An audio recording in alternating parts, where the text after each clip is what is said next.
Yo guys, how are you doing? Welcome back to Rule of Two Review, and today I want to discuss one of the most underutilized features of the Nintendo Switch, and it's these bad boys. So to be fair, we're talking about more than just the Joy-Cons themselves, but obviously, as you can tell by the title of the video, it's one of the features of the Joy-Cons that I think maybe hasn't been discussed a lot, or even really utilized properly enough so far by developers and by Nintendo, and it is HD Rumble. That is something that Nintendo spent a good amount of time focusing on when they first unveiled a lot of the features about the Switch back in January in Tokyo, and it was something that no one saw coming, and I've discussed a few times how really impressed I was by the idea and the little presentation video that they put together to kind of showcase what they were trying to do with it at that time. And even to this day, I think it's a really cool idea. I love what the promise of HD Rumble could possibly bring to gaming. And to be fair, there are a couple of really great examples of how it's been used in games so far, which is part of what made me sort of want to talk about this concept and really dissect the idea of HD Rumble on a video of Rule of Two Review for you guys, because it could be great, it hasn't been great, but it has been used in some ways so far, and so what's the real deal with it? So here's the thing, you guys. I think HD Rumble has so much promise, and that's the real key to what it actually could bring to gaming on the Nintendo Switch, but I'm starting to have this fear that it will eventually fade away down the road. Now, luckily, there are some cases that show that maybe that isn't really what's happening, and probably, hopefully, isn't going to happen, but it is a real possibility, and I think that we have to kind of expect that, and we've seen that with previous Nintendo innovations and consoles and controllers and stuff in the past, where they start off with a big push of this really neat feature, and it kind of fades away and becomes less important and less utilized.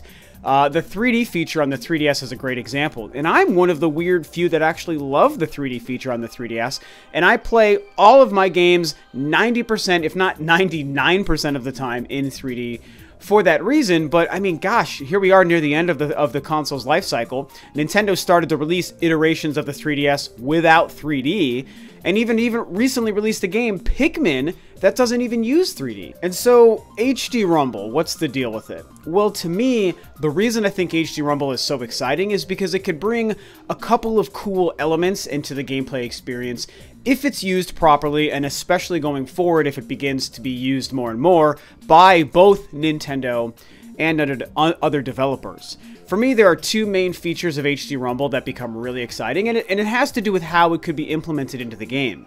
One could be the actual gameplay, improving what it's like to interact with your character, or the game itself, or how you, as the person holding the controller and the Joy-Cons, are then also interacting with the things happening to your character or to the game as you're playing, and a variety of different features. And Mario Odyssey is even a recent example, or even ARMS, that actually kind of take advantage of that.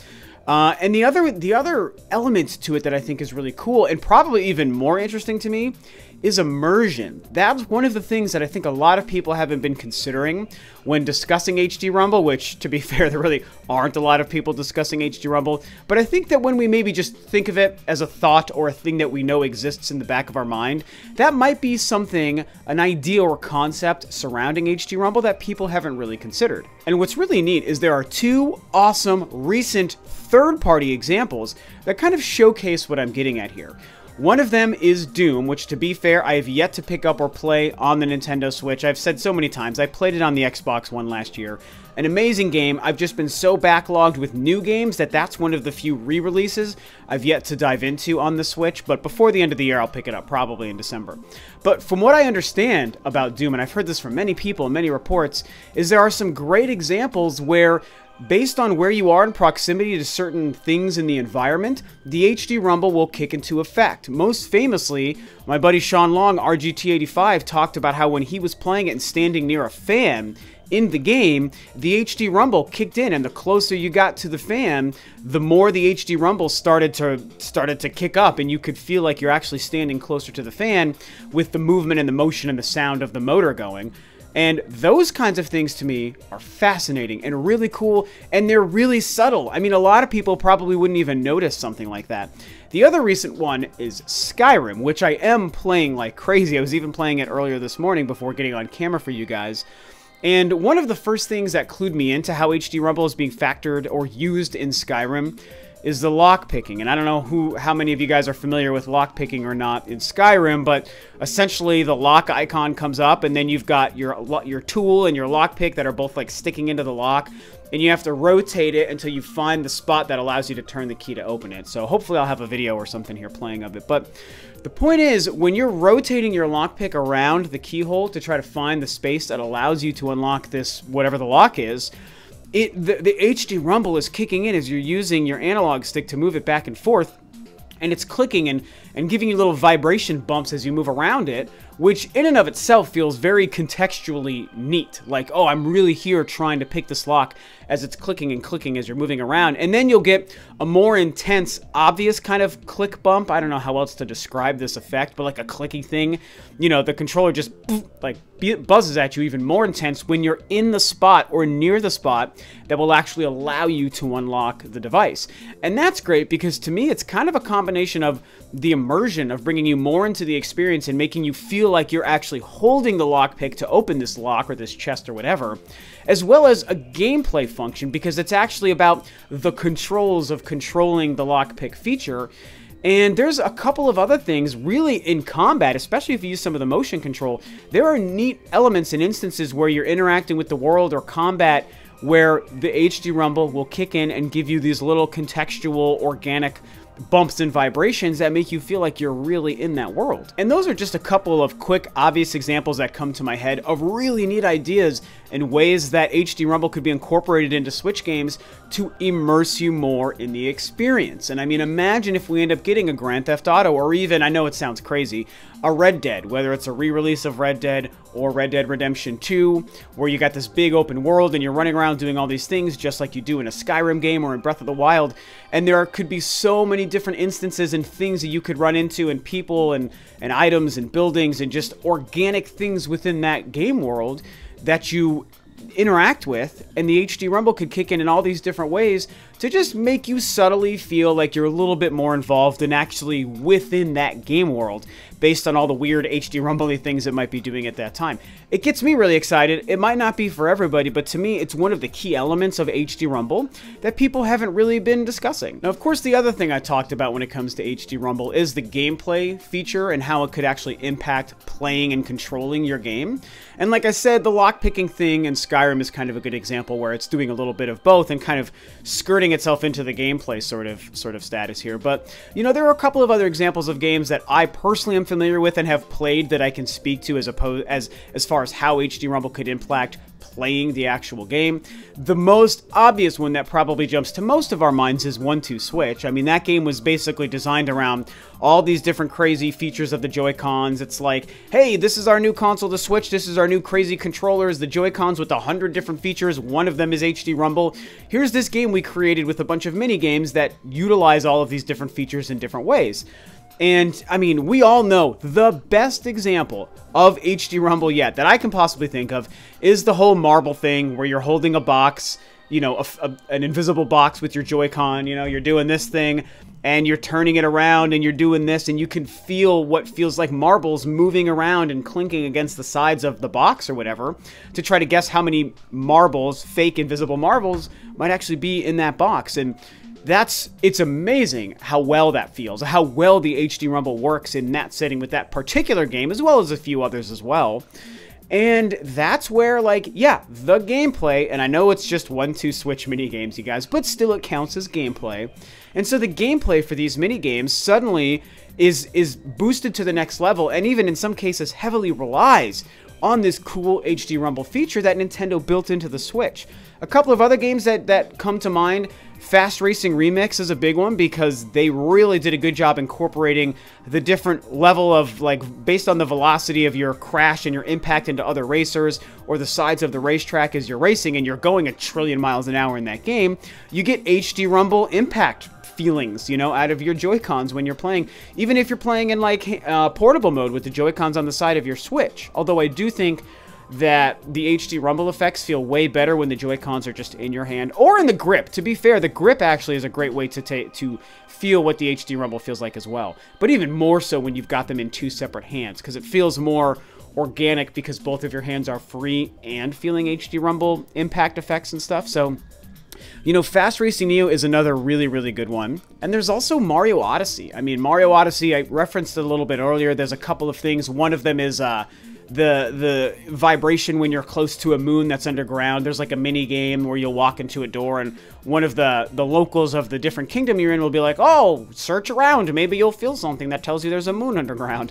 And it'll start to vibrate more and more intensely as you get closer to where you just ground pound, slam your butt against the ground, and there you get a moon. And that's a really, really simple one, but it's still a nice starting point to how HD Rumble can be used like this for gameplay enhancements in the future. And so at this point, what's the real deal and the real future of HD Rumble?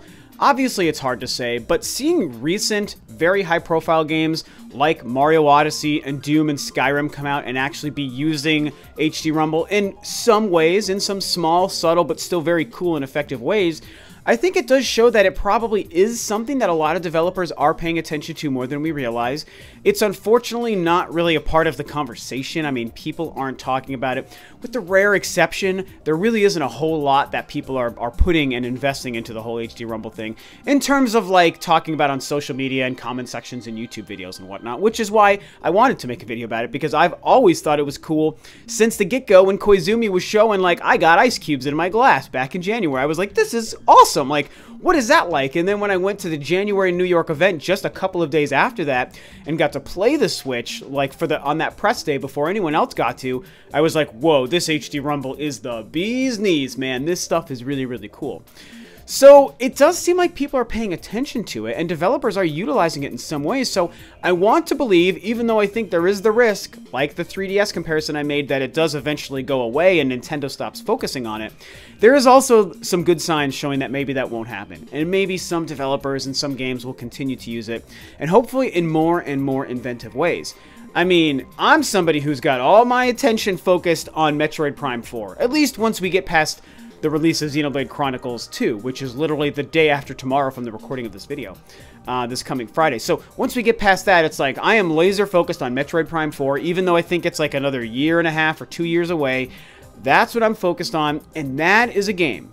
You think about a first-person Samus Metroid Prime adventure where you are Samus in her various suit, behind her visor, and you got her arm can. You're doing so many different things in the world. Think of how Metroid Prime 3 did cool motion control stuff with the Wii Remote and the Nunchuck.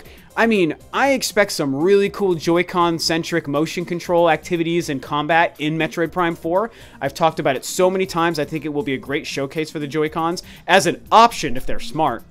And one of the things they could do is just do really cool effects with the HD Rumble. I think that is going to be a great game that could potentially do both the immersion and the gameplay enhancements of HD Rumble, where it immerses you into the world, whatever planet or area that you're actually exploring in Metroid Prime 4, as well as feeling like Samus. Maybe whenever you change your powers or you go into your Morph Ball and out of Morph Ball, or you're on your Spider Ball, and you get cool little weird HD Rumble effects in whatever myriad ways that Nintendo might actually throw those effects into the game to make you feel like Samus and control Samus in a more interesting and fun way.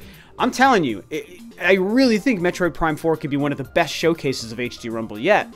Beyond that, we just don't know. I want to believe that we have some game coming from Nintendo or a third party, or maybe even a combination where, you know, a couple companies work together, where we're going to get another game kind of like what 1-2 Switch is, where it is a game that, whether it's mini games or something totally different, I don't know, it would probably be a mini game thing, where it is more built around the Joy-Con features and functions. I would like to see that. We all want a WarioWare game, for example. I mean, bring on a WarioWare Switch. That would be perfect. And that would do every single thing that these things do, including the IR sensor. That would be a great game that could take advantage of HD Rumble and the gyro motion and the IR sensor and all these things. So, you know, I want to believe that we've got hopefully one more game that really pushes the Joy-Cons and the HD Rumble to the forefront of the gameplay sometime in the future.